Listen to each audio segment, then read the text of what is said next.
one remembers God. If you remember God in times of happiness, why should trouble touch you? Same as Allah says in Surah Rum, chapter number 30, verse number 33, that when trouble toucheth man, he cries out to Allah subhanahu wa ta'ala. But once when the trouble goes away, he associates partners with Allah subhanahu wa ta'ala. So if we realize that Sikhism is also a religion of one God, it's a monotheistic religion, does not mean idol worship. Those scholars say it's an amalgamation of Hinduism and Islam. And we realize that in the concept of God, it is quite similar to Islam. And for more details, you can refer to my video cassette, Concept of God in Major World Religions, where I've spoken in more details on that. Hope that answers the question.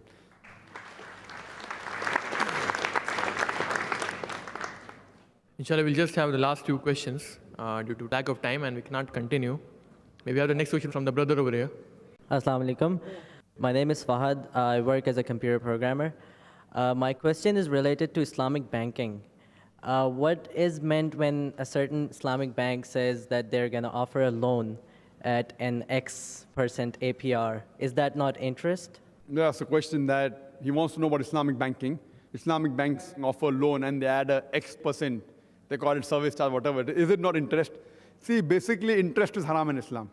There are no less than 8 different places where Allah says interest is haram. Allah clearly says in Surah Baqarah, chapter number 2, verse number 278 to 79, that if you give up not your demands for interest, take notice of a war from Allah and His Rasul. So interest is haram. Now, as far as Islamic banking is concerned, as you mentioned, many Islamic banks which give loan. Point to be noted that most of the Islamic banks that are there, I don't know of any Islamic bank which is 100% Islamic. I don't know. Maybe, I don't know. In fact, one of my interests is Islamic banking. But there are many which are, mashallah, quite a lot Islamic. There are many which are frauds also. Fine. Only namesake Islamic. What we have to note, that we as laymen, if we can check up.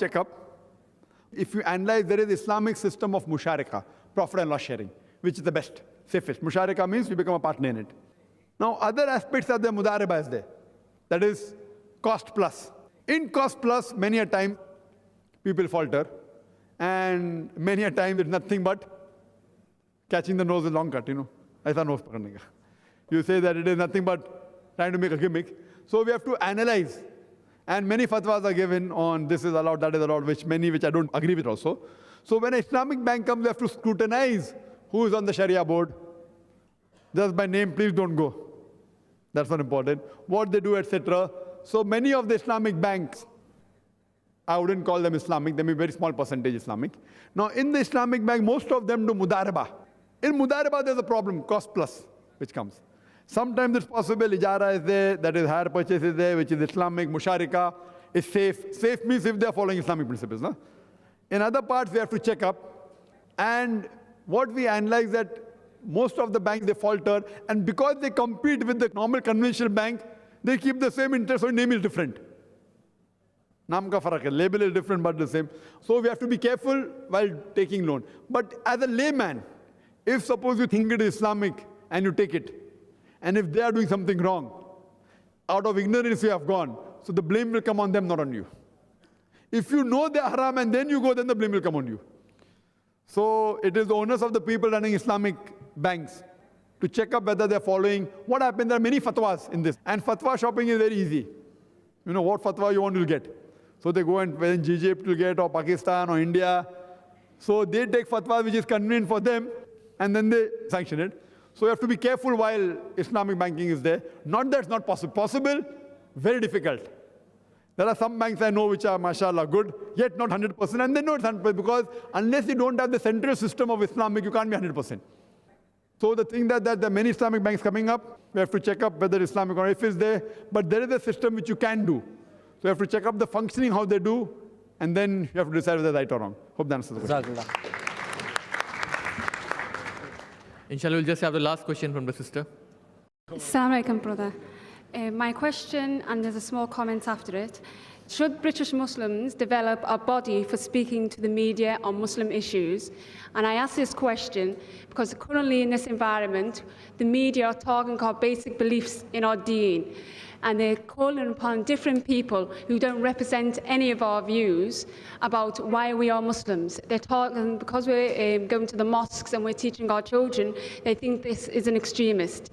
And when they ask their brothers, Muslim brothers and sisters to attend on TV, these Muslim brothers say that we are moderate Muslims. I am not a moderate Muslim. I am neither an extremist. I am a Muslim. And I would like that viewed over with one voice by the Muslim community, not a fragmented voice that's been conforming to the norms of this society. Mr. has a question that should the Muslims have a common body to represent the Muslims of British?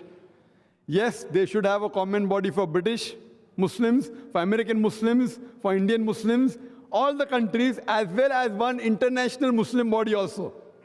One international, which we don't have. So we should have a voice of our own.